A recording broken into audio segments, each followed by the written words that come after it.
into acquiescence, manipulated into line. And what is happening to us all the time, more and more, is we're being told what we can't do this, we can't do that, you can't say that, political correctness, Orwellian's newspeak in other words. You can't say this, you can't do that, oh no, you can't go there, oh yes, you can't put that in your waste bin, you've got to put it here, you've got to put there, there's a fine if you do that. And what it's all done, speed cameras, oh crikey, you know, the speed camera, what am I doing? And it's getting more and more and more and more, and it's the equivalent of all these shocks on the laboratory rat, and eventually you can fall into a state of total subservience and acquiescence, and that's the idea. It's a mind game. One other thing, before I kind of change direction in the last little bit. This has become another buzz phrase, international law. I hear it all the time. Do you know, I heard people, the time of the invasion of Iraq, saying the invasion was wrong because it was against international law. So, if international law said it was all right to go and slaughter the innocent on a vast scale, that's all right then. No, of course it's not. International law is irrelevant to that. Immorality is what we should be talking about, not that it's against international law. But what is international law? It is a law that everyone on the planet has to obey. What do you need if you want a centralized global dictatorship? You need laws that everyone on the planet has to obey. That's why international law is being talked about in an ever-increasing way all the time, because that's the road to the central tyranny. So anything that can be used to justify international law is a good thing from their point of view. What better than a global war on terrorism? We must have international law to protect everyone from terrorists.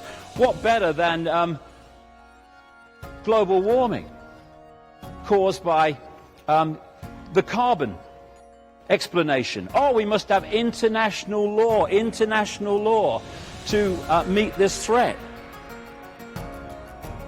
Anything that Al Gore's involved in is a scam. Anyone who's done any looking at his background. So international law, you're going to hear more and more and more about. Not only international law, but the need to unify and bring together regulations on this and that and the other in each country on all these different topics. Oh no, you've got different regulations in that country to that country on this, so we must have conformity of global regulations. We're seeing this all the time. Again, building the global centralized state. More and more. And this is as relevant today as when these words were spoken by an anti-Nazi activist, pastor, who said this after the Second World War. First they came for the Jews, and I did not speak out because I was not a Jew. Then they came for the communists, and I did not speak out because I was not a communist. Then they came for the trade unionists, and I did not speak out because I was not a trade unionist. Then they came for me, and by then there was no one left to speak out for me.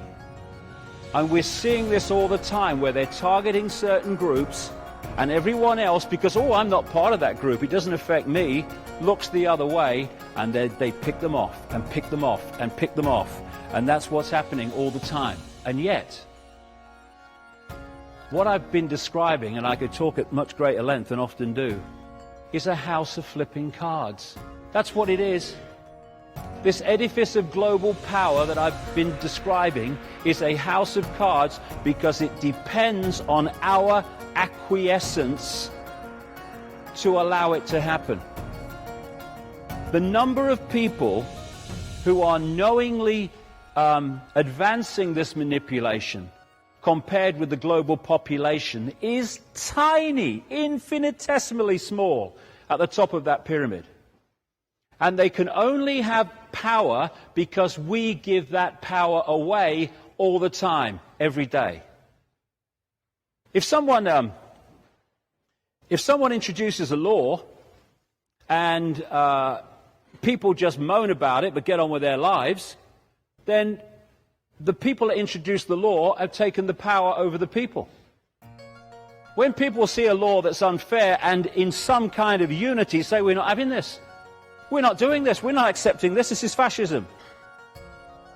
Where's the power? If someone comes out of the White House or Downing Street and they say, well, we've had a discussion and we've decided we're going to do this. If enough people say, no, we're not, where's their power? They have no power. Their power is in people saying, oh, bloody another fascist law, look, what can you do though?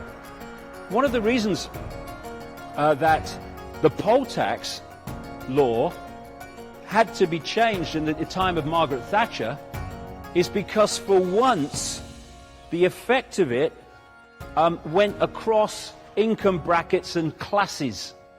So middle class people were affected by it as well as working class people. And therefore we had some kind of unity in resisting it. What happened? They had to change it. This is what we need to do, is stop being divided and ruled on the basis of class and religion and colour and all this crap, and start some kind of unity. Because we can either accept Big Brother, or we can say we're not having it. And if we don't come together and say we're not having it, then I'm 56. I think I said earlier. What have I got? 10 years left, 20 if I'm lucky? But the people in this room, most of them, you're going to have to live most of your lives under this stuff. My grandchildren are. My children are. And it's no good looking back when all these structures of control are in place and saying, I wish I'd have done something then. One of the things we can do is stop bloody joining the sodding army for a start. Albert Einstein said, the pioneers of a warless world are the youth who refuse military service. It's the guys that declare wars never fight them. Have you noticed that? If George Bush had been on the front line in Iraq when the first bullet was fired, he'd been under a bed in Houston when the second bugger went off. Oh no, we declare wars, you go and fight them. But more than anything, we need to free our minds, because it's through our minds that this control, this acquiescence, this herd mentality that allows this to happen is unfolding. It's an interesting question. Who's deciding what's happening in our heads all the time? Who's deciding what we think we're deciding?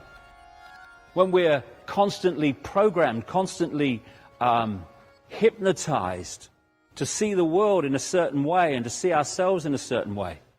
Even from the earliest ages it starts, the programming of reality.